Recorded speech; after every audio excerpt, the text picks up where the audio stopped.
In this video, we're going to cover default parameter values. This is when a parameter will just be set some initial value for the user. The user can override this value, but there is one that is set, so the user does not have to set this value. So this is common whenever there's a parameter that has a fairly common value, or just a value that the user may not necessarily know exactly how to set, and will just give the user a nice little head start on choosing that value.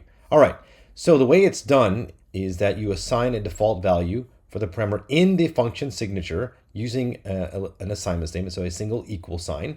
So let's say here we want to make the max error for our square root default to 0.001, so just some low number that should work well for approximating the square root of most numbers.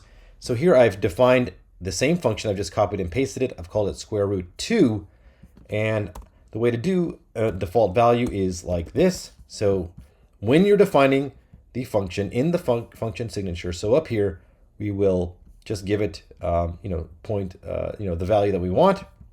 And now, so for square root 2, I don't have to supply max error. All right, so let's just say I want to take the square root of 88.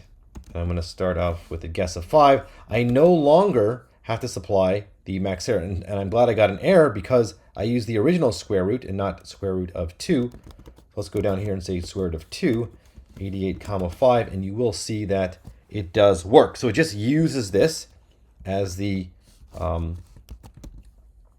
max error. We can change the max error. Let's just change it to 0.1 so we get a different number.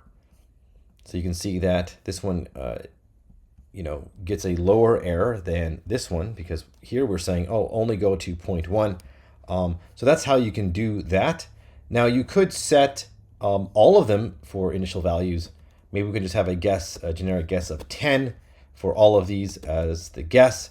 And that way we could, let's just go down here again and say square root of 2. And now 88 will work. Again, we don't have to supply the guess or the max error. So that's just a different way of doing this. Of course, we can override each one of these by supplying the guess and the max error, but we don't have to.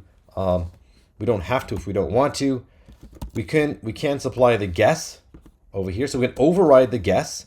We can also override the max error like this. We'll just say 1. We can override just the max error. So that's perfectly fine.